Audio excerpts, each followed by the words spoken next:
Papy, tu peux ramener les œufs, s'il te plaît? On fait quel gâteau, Lolotte? Ben, le classique, le 250. Ah, le tout sur les hanches.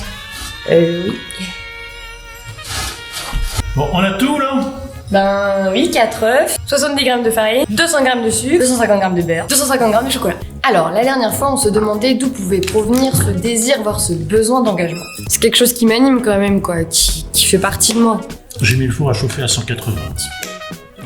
Eh bien, ce besoin, il vient d'abord d'une envie de se découvrir. Je découvre des choses que je connaissais pas, quoi. J'ai réussi à me dépasser. Ça a été super compliqué, mais ça m'a vraiment apporté, parce que j'ai appris à apprendre sur moi. Parce qu'on apprend beaucoup de choses, dans la gestion d'associations, les valeurs républicaines. Quand on s'engage, on rencontre des personnes, on fait des connaissances, on a de nouvelles compétences. Et du coup, ça peut répondre à des objectifs personnels. Une envie de se découvrir, oui, mais surtout à travers les autres. Tu peux racheter le sucre. Oui, chef. Je sais pas du tout comment je me suis retrouvée là-dedans. Par des réseaux de potes ou quoi. Plus je me suis sentie l'énergie et la force mentale pour m'engager, et plus j'ai commencé à rencontrer des personnes qui étaient dans l'action aussi, dans un véritable engagement. Plus on s'engage, plus on rencontre des personnes engagées. Je pense qu'il y a une envie aussi de collectif, quoi. Une envie personnelle de collectif, quoi. C'est le cercle vertueux de l'engagement. On s'engage avec d'autres et on en invite de nouveau à nous rejoindre. D'accord, les poteaux, mais la famille aussi. Ah oui. D'ailleurs, je pense que c'est aussi un vecteur. Je pense que l'engagement est contagieux. Donc oui, plus on a l'exemple de personnes engagées dans l'entourage, plus ça nous donne l'envie, la force de le faire.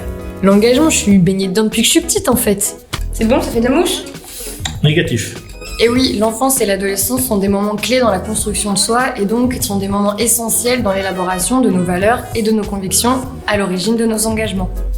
Ça mousse là? Affirmatif. Bon, on va pouvoir ajouter le beurre et le chocolat s'ils sont bien fondus. Oups, pardon.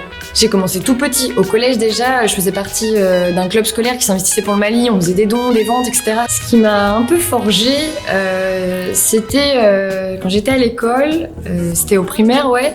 J'avais fait un camp vert, quoi. Et j'ai appris pas mal de choses. Le directeur, il était mais à fond là-dedans. Et au final, il m'a mis là-dedans aussi, quoi. Je mets la farine. Oui, 70 grammes et puis tu touilles doucement. Les revendications, elles peuvent naître à peu près partout. Moi, j'ai été à cette école-là, qui a un enseignement un peu alternatif. Et dès cet endroit-là, je pense que ça a fait émerger chez moi, je pense, une certaine forme d'engagement. Au sein du lycée, j'étais un peu engagée. Plus ou moins, on va dire, mais j'ai toujours été sensible aux différentes revendications qu'il pouvait y avoir. Les personnes que nous avons interrogées ont également évoqué les stages et autres formations telles que le service civique comme étant des tremplins dans leur parcours d'engagement. C'était la première fois que j'intégrais une association. L'engagement dans le service civique, ça m'a permis de me rendre compte que je pouvais donner mon avis. Ça m'a donné vraiment la motivation d'exprimer ce que je pensais. Papy, on a dit doucement, pas ralenti. Tu veux des grumeaux? Bon. L'épisode précédent, on a remarqué que les jeunes que nous avons interrogés étaient à la recherche de nouveaux modes de vie, de nouveaux fonctionnements pour construire de nouvelles solidarités. À Morlaix, par exemple, on a la chance d'avoir le 2D, un espace libre autogéré par des jeunes. Le 2D, c'est social et il y a un souhait politique aussi, c'est pour montrer que les jeunes peuvent toujours faire, avoir leur carte en main, quoi. Je pense au 2D, c'est moins institutionnel. On a plus de liberté dans nos positions, nos actions. Là, une belle pâte homogène. On a vu donc que pour s'engager, il fallait avoir envie, être disponible, être soutenu, être informé, communiquer et partager, pouvoir choisir et pouvoir agir. En somme, être libre. Un des moyens d'encouragement de l'engagement de nous les jeunes est bien de nous permettre de nous retrouver pour échanger, débattre, rire, réfléchir et innover. Combien de temps il faut? Mets 20 minutes et puis on verra.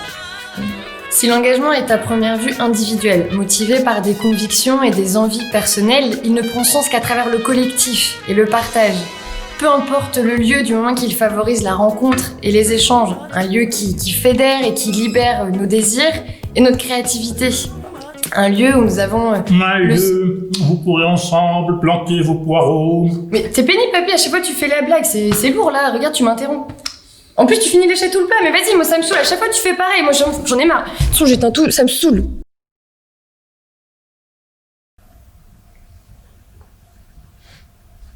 Bon, plus sérieusement, ça y est, je vous ai compris les jeunes. c'est pas parce que vous faites pas l'armée que vous n'êtes pas engagé. Mais non, c'est simplement que on n'a pas tous les mêmes façons de se représenter l'engagement. Alors, là, de fait, on s'engage pas de la même manière.